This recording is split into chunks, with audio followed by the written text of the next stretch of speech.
Hello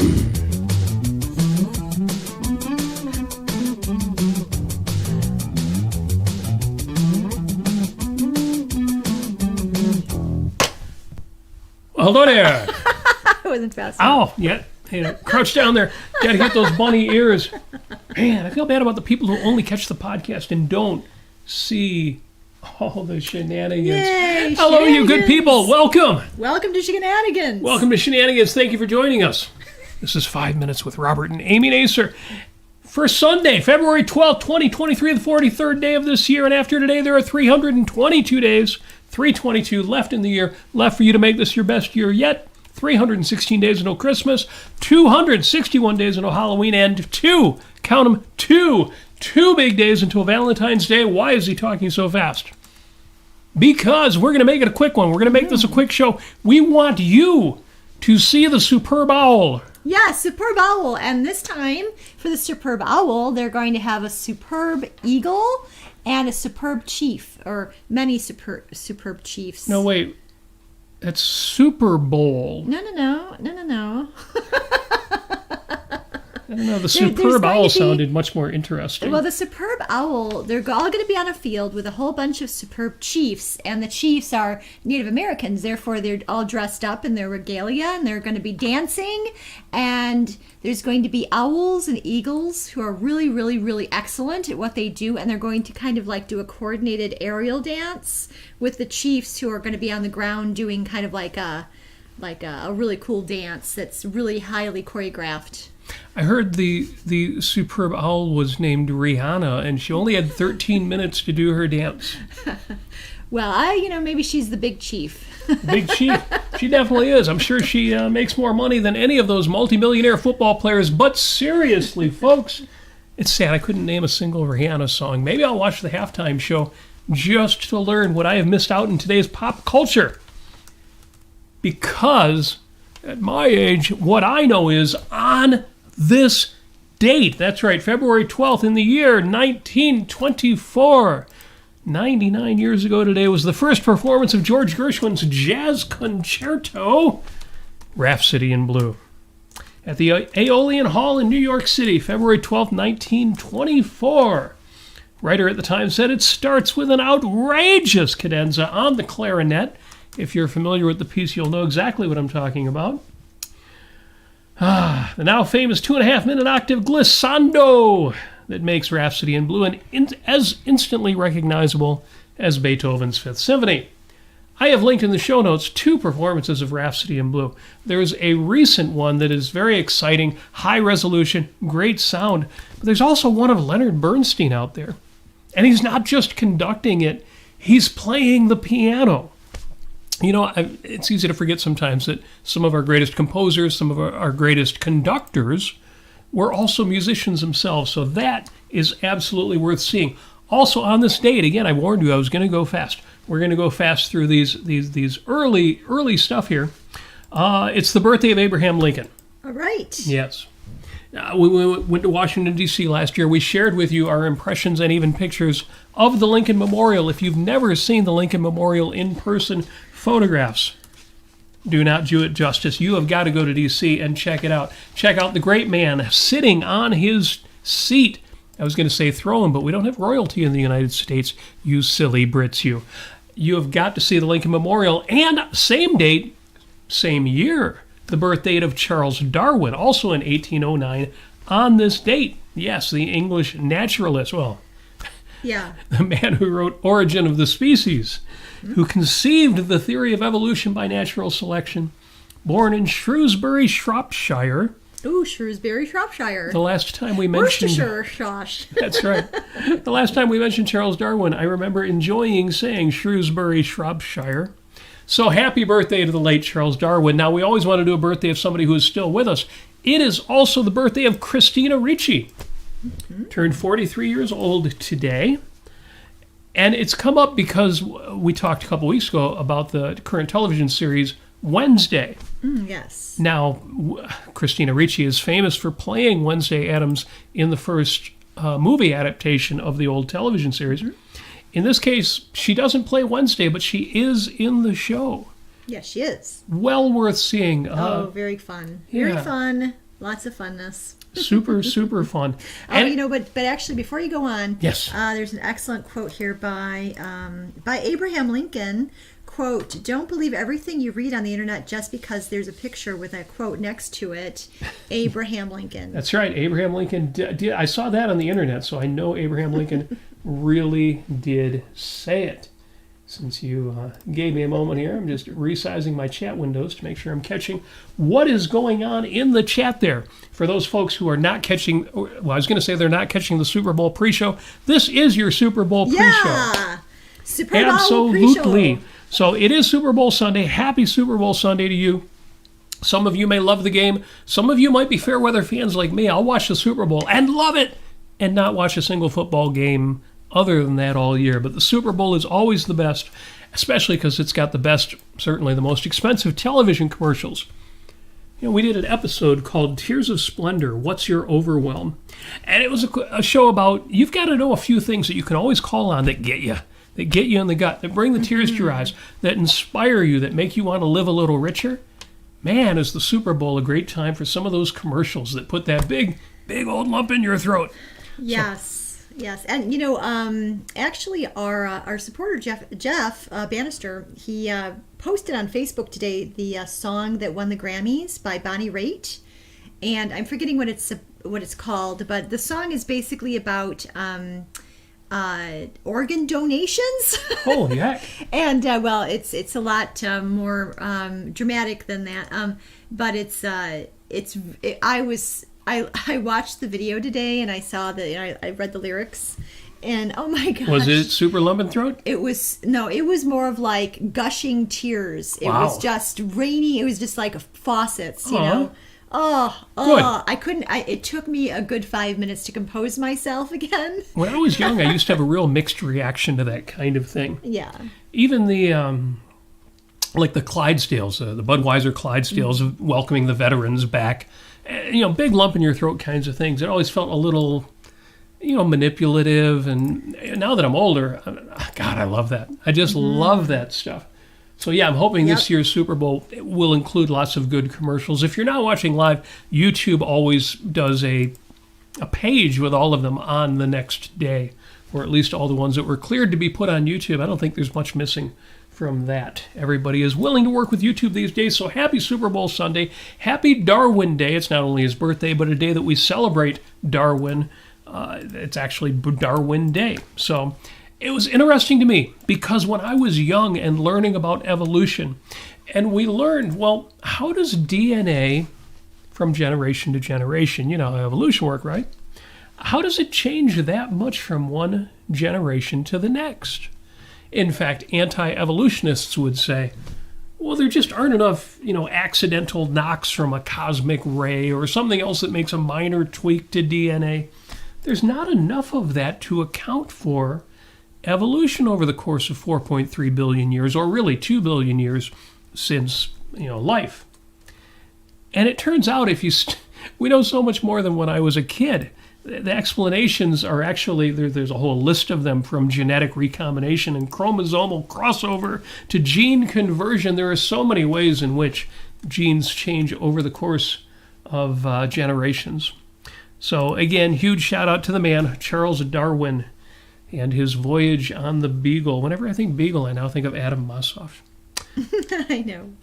And they have a couple of two beagles that are really adorable. They do. One named Edison, the other one named Tesla. Edison and by the way, Tesla. Happy birthday, Thomas Edison. As of yesterday, it was his birthday. So happy birthday, Mr. Edison, as Henry Ford used to call him. Yes. Excellent and outstanding. Now, I don't mean by being pro-evolution to pick on our Christian friends. So let me say to all of you on the Christian side of things, give it that Christian side hug. Yes, if you are not familiar with the Christian side hug, I didn't put in a link, but you can look it up. You'll have to look it up yourself. We're not going to put the link out there. But no, don't give anybody a Christian side hug. Not even Christians, actually. If you like the person, then give them a full hug. If you want to give a hug, mean the hug. So, wow, my YouTube feed looks really blurry. Have you got us on your machine? Folks, let me know in the chat. Do we look really blurry on YouTube? It looks good on Facebook. No, it looks good here. It looks good. Okay, it's just me. Yeah. It's just the machines I use to monitor your chat. Well, it's more important what you're saying than how we are looking. Why am I offering a Christian side hug to our Christian friends? A, because it's a hilarious video that's out there. It totally is. You got to be careful what kind of hugs you give Christian people. It can give them, well, thoughts. It could actually give them like mind-body connections. It could give them feelings. Yeah, it could totally. Reason and emotion. And the reason I mention it is because it is National Hug Day. Did you know there was a National Hug Day? Well, now you do. So if you are near anybody you give that you care about, give them a hug. Give them a hug. Aww. See, this is the side hug is more of like this. Yeah, the side hug you don't, like and not that much touching. Yeah, not much touching. You don't want to inflame the passions. These people are trying to control that stuff. And it's hard. I mean, it's difficult. So yes. And also, it is happy. This is the craziest thing. Later, at the bottom of the hour, they're going to start playing a game with pigskin. And some of the people in the audience will undoubtedly be eating pigskin. Yes, it is. It is actually Pork Rind Appreciation Day. And when I was a little kid, and we would eat pork rinds, I didn't realize pork rinds are actually like pork rinds, like the rind of an orange, but of a pig. It's the strangest thing. It's hard to even believe that pork rinds really are deep-fried pork skin, but they really are. Pork rinds have recently become more popular because they are useful in paleo and ketogenic diet plans and can be included in many other delicious recipes. Now, I get the paleo and ketogenic thing, but how many delicious recipes include pork rinds? I don't know. If you know any recipes, please post them. Yeah, I mean, I used to love pork rinds when I was a kid, but I didn't exactly know what they were while I was eating them. Who would have even thought of describing? Then I'm like, wait, what? What are these? And I stopped eating them. So I need to go back and actually kind of like try it out again. And they're not going to kill me. And I eat all kinds of pork, all sorts of even processed pork. It's the craziest thing. And there are people watching them throw the football, and they are eating the football or eating the.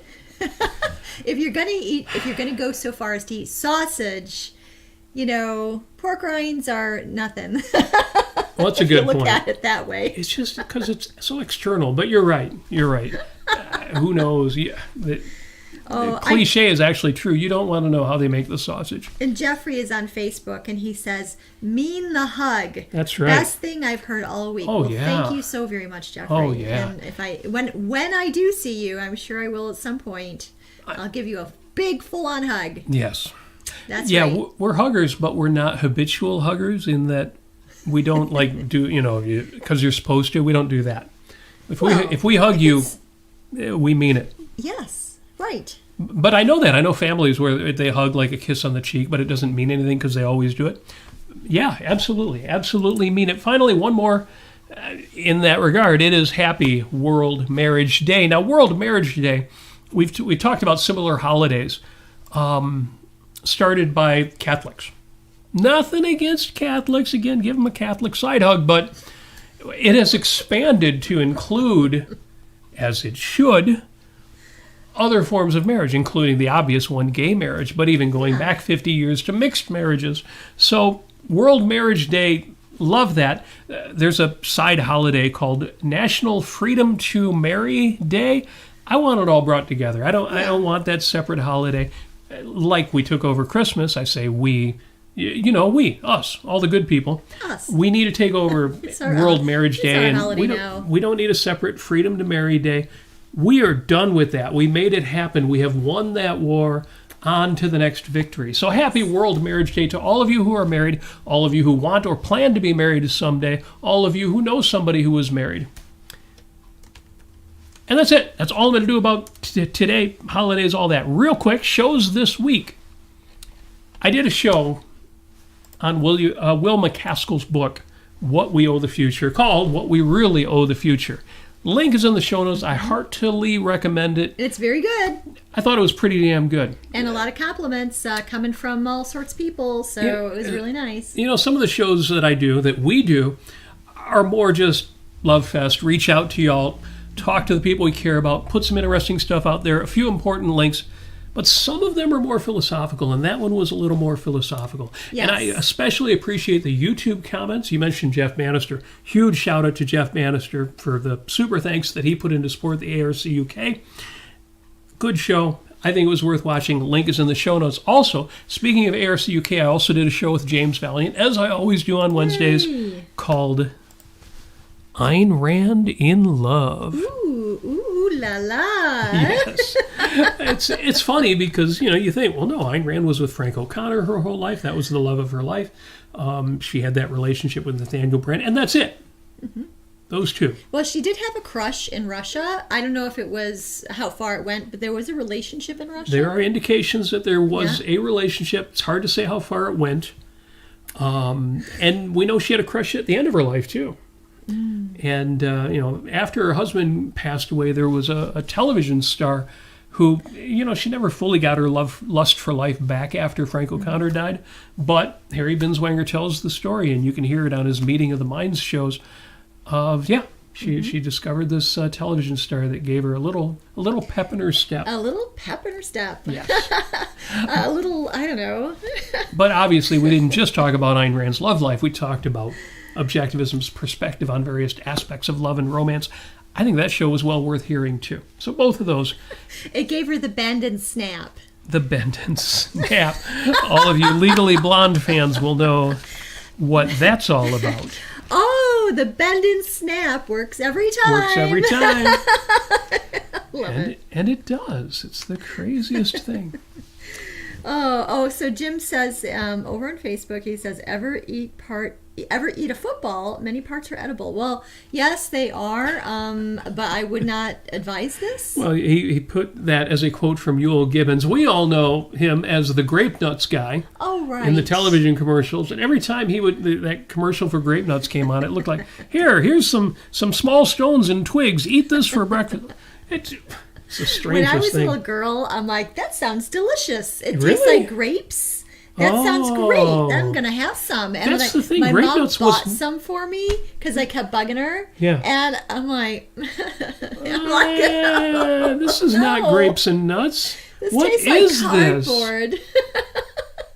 I'm sure today I might like it. Maybe it has a nutty flavor that I didn't quite detect when I was, 7 years old. Yes. Oh, and Jim says, yes, a good hug, but no touchy-feely, no patty fingers. I don't know who Micheline is, but I don't know. Yeah, no patty fingers, of course. Just, a nice, a nice kind of somewhat curved fingers together hand. That's nice. It's making me think of Who Framed Roger Rabbit, in which case, Jessica Rabbit was accused of playing patty cake with another, right. Man or rabbit or another person. So there may be a reference there. That's no patty fingers. So there you go. Sorry, just catching up on the chat here. We'll do a bit more of that in a moment. Anything else you've been listening to or interested in this week, Amy? We had, just so much, but yeah. We had Glow last night. Great Lakes Objectivists met for Valentine's night. Yes, and we made Valentines, and we did. Well, let's jump to that. Well, these are the ones that I made Robert. So Amy made me this Look at this. I can't really zoom in on it. I'll post pictures later. But not only that, she made a second one. And look at this one. That's really so. You got the lace heart in the middle and stickers, and oh my gosh. So very sweet. So Robert, being the master calligrapher and layout artist that he is, I don't know about that. He actually created one that was rectangular, like a real card, and it has such a lovely thing here. I'll share it. It says, "Amy, you make me better." That's so this nice. Is true. And then he says, "And I was already pretty damn good." Yeah, that sounds like me. And he says, "Thank you for making us awesome, Lovey." Oh, that's so sweet. And Thank you. then he completely wows me with this one. So we have these paper doilies that that we use, that we could put that together. He went the extra mile, and look at this. Look at this craftsmanship of this. This is okay. So this is like multiple layers of doily. It's Going paper on there lace. to give it a little bit of cushion kind of thing, and then he's got some nice cushiony like hearts on there, and has our names on there. It says "Be Mine." It's really sweet. It's just really, really sweet. And then finally, my favorite. There you are. There you are for all you objectivists out there. There you go. Initiate force against me. Ooh. Ooh, that's nasty. Ooh, initiate force against me. Yes, and now you all have that song stuck in your head. What song? I heard my mama cry. I heard her pray the night Chicago died. I know that song, but what does it have to do with initiate force against me? Some of you will know the name of the band was Paper Lace. Oh. So there I you don't go. actually. I never knew that. There you go. Yes. So, where are we at here? We've got 7 minutes left to get in everything that we wanted to say today. I wanted to talk today about reason and emotion because it's the Super Bowl of love. It's the Super Bowl, but it's the Super Bowl of love. And which are you going to pick, reason or emotion? Why would I ask that question? Because some of us, not many of us, and this doesn't apply to any of you out there, but some of us have known people who discover a rational philosophy and dedicate themselves to a life of reason. And that means we got to repress our emotions. We got to shut that stuff down. I mean, you can celebrate once you've achieved something. But otherwise, emotions need to be repressed so that we can be logical, so that we can be rational, so that we can be dispassionate. And I think it's a perfect day to say, to hell with that. No. The whole point of being rational is so that you can then amplify your passions. Yes. So that you can then be more effective and have more reasons to be passionate, more reasons to be excited. It sounds silly and it sounds like, why do you even bring that up? But I see it time and again. And to be honest, I make the same mistake myself sometimes. So I have to remind myself not to be boring. No, not to let my passions be muted in my struggle to achieve success in this life on earth. And it's all over there. It's the craziest thing on the internet. Of course, it's men versus women, which I love the Prince song. I think I have a link to it in here. You've Got the Look. Because he opens it with this goofy monologue at the beginning of the song, ladies and gentlemen. Boy versus girl in the World Series of Love. Sheena Easton, who sings on the song with him, makes fun of him. She's like, oh, bother, or oh, brother. It's hilarious. And I love it. I love being able to joke about that because it is a thing. I mean, we are living in the time of the manosphere and third wave feminism. I think everybody who considers themselves a member of the manosphere and every woman who regards herself as a third wave feminist, they should be sent to an island like they do with, The Bachelor or Big Brother. Send all the manosphere and all the third wave feminist people to an island and don't let them off the island until they work it all out. No. That would be inhumane. Well, those people will never be happy anyway, so it just doesn't matter. Can you imagine an island full of... And I don't mean to pick on feminism. I'm talking about a particular kind and a particular extreme of feminism. And those people on an island with all the MGTOWs, men going their own way, and the incels, the involuntarily celibate, and the worshippers of Bronze Age pervert and Andrew Tate. And I want to put them all, lock them all in a room, put them on an island, make it beautiful, make it gorgeous, give them fantasy island treatment. and get them to work all their stuff out. But you see those dichotomies everywhere. As long as you have Ricardo Montalban on board. Ricardo Montalban and Tattoo will straighten it all out. If they can be, arisen from the dead, That'd be work great. the miracles. And one of the reasons this came up for me, and this is one of your take-home points for this short episode, is because it's Super Bowl Sunday. And as I mentioned earlier, I'm not a big sports watcher other than the Super Bowl. Super Bowl is great. But if you are a sports versus art kind of guy, like I'm a musician, I want to go to a rock concert, I don't want to go to a football game. I'm learning more and more, no, don't make it either or. Figure out what your values are and live those values, but don't feel like because that's my thing, I have to be the opponent of the other thing. Sports versus arts and music. So I heartily recommend Tara Smith's lecture on sport as an arena for admiration. And it's a great talk for those of us, again, who aren't sports people. Listen to that talk if you haven't heard it already. It was an Ocon presentation from just a couple years ago. Link is in the show notes. Super, super good. But again, I have to remind myself of these things, not to hold these false alternatives. Yeah, I mean, Andrew Bernstein also has some ideas about, good thoughts about sports out there. And also, back in 2001, Tom Bowden of ARI, he wrote an article called "The Joy of Football." The Joy of Football. So it's out there. As half the nation eagerly awaits the kickoff of the Super Bowl, the other half looks on in wonderment. And what could be so enthralling about grown men running up and down a field carrying an oblong ball? I think I might have read this. This is from back in 2001. Yes. I got to reread that one. Thank you for finding that. Yes. Excellent, you're excellent, welcome. excellent. And and then we've got. I just want to give a shout out to Alex, who is on the YouTube chat.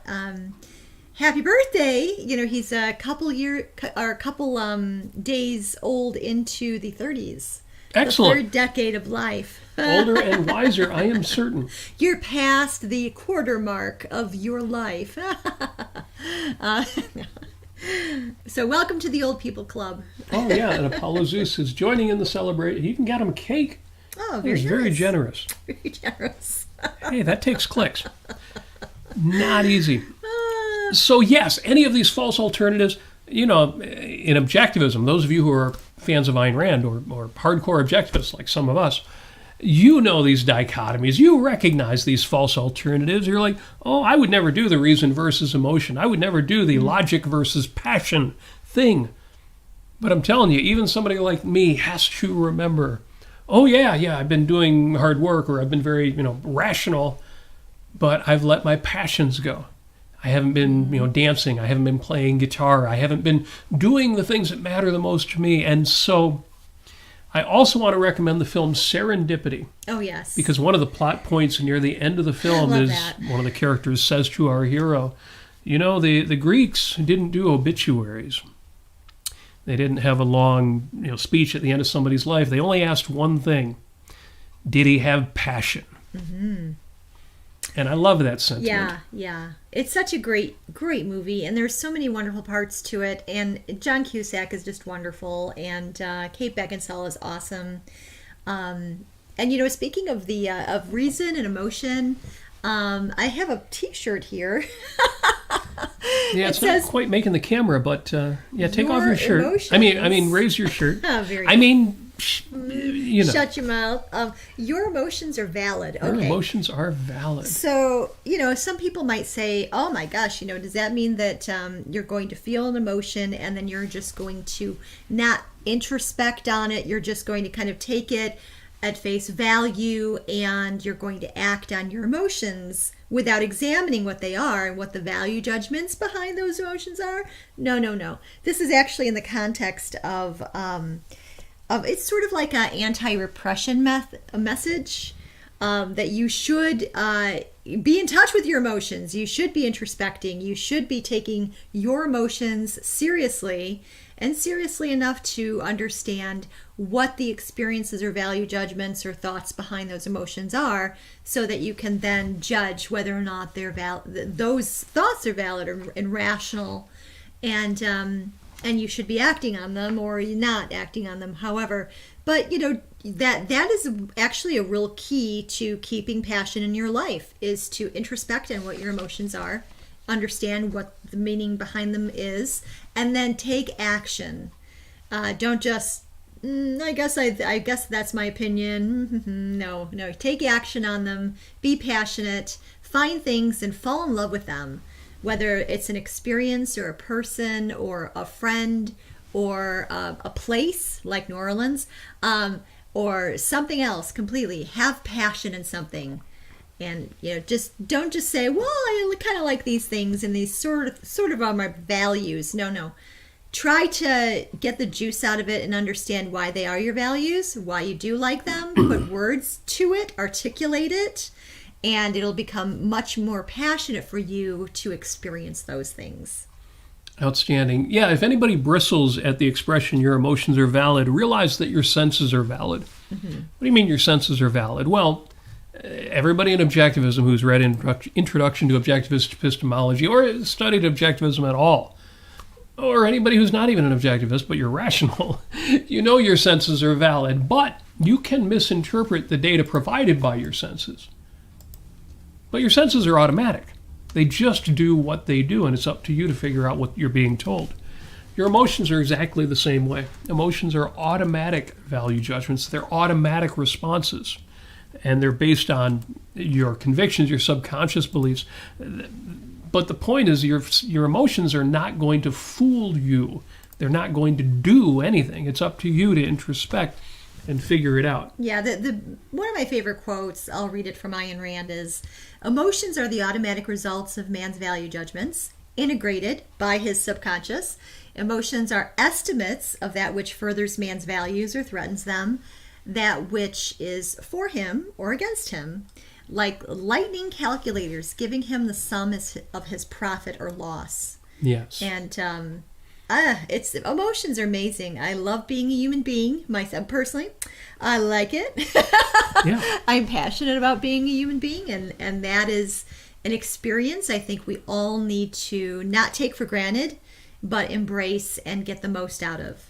I think what I tell people, if you're living by logic and reason, and if you're living by virtue, especially if you're an objectivist, you should expect to have success in your life, and you should work toward that. And, obviously financial success, but also surround yourself with values, with things that bring you pleasure. But you should also expect to have passion.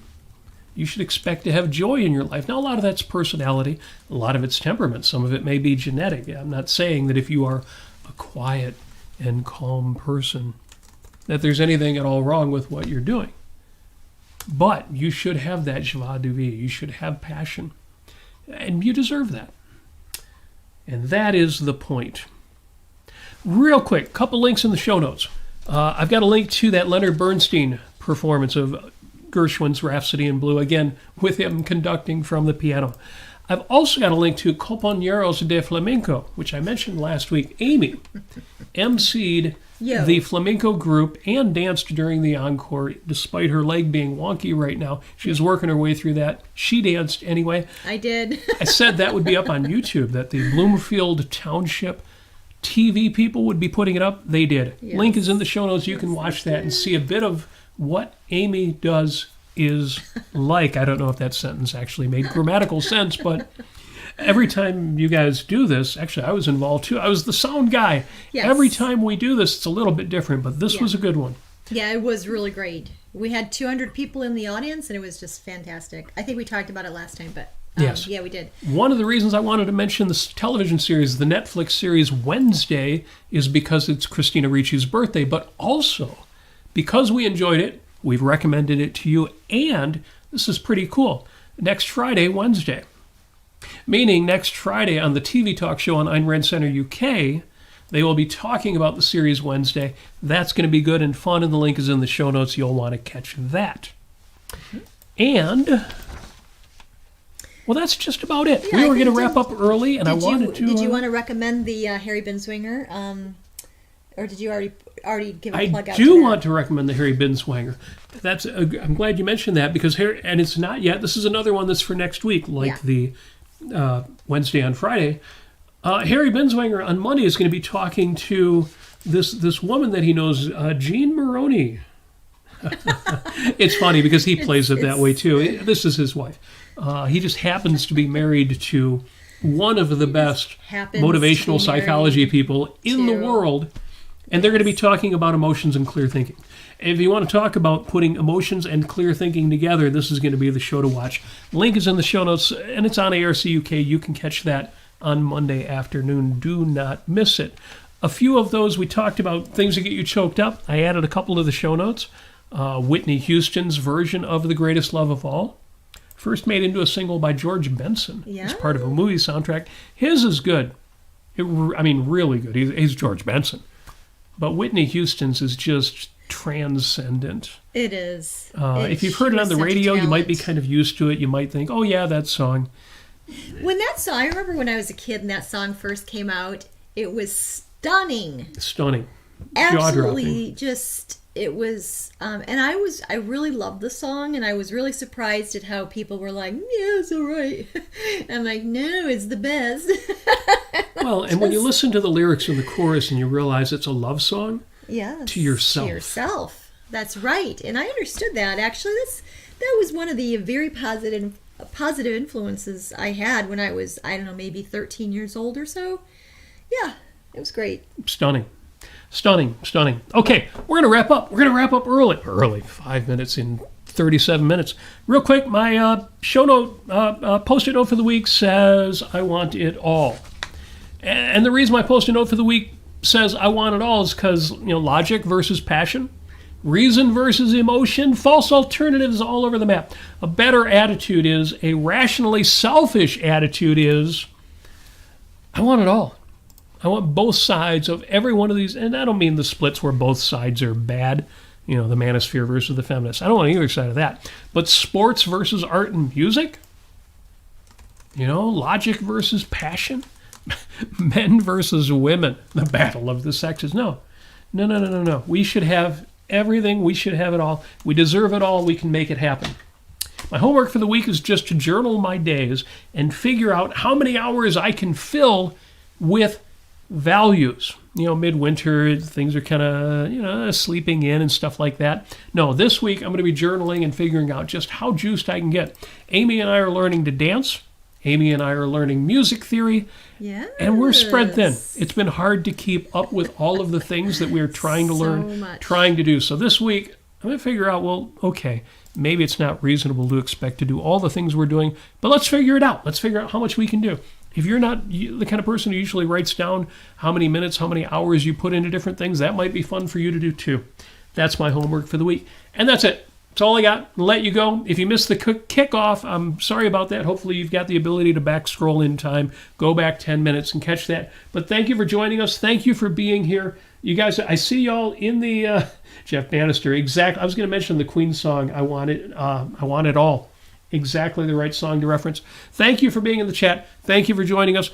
Go watch the game. If you're not into the game, you'd be surprised if you're not a sports person how good the Super Bowl is. It really can draw you in, but at least watch the commercials. And if you're a Rihanna fan, watch the halftime show as watch well. All the Owls and the Eagles and the Chiefs. Yes, and the superb owls. Superb owls. And thank you for joining us. As always, I'm just going to wrap it. I'm going to wish you success, all of the success that you so richly deserve. How can I say that? You wouldn't watch a conversation like this if you did not deeply and richly deserve all levels of success and happiness and flourishing. And with Valentine's Day just 2 days away, I'm going to tell you, you deserve to be loved, and we are sending it out to you. We wish you love.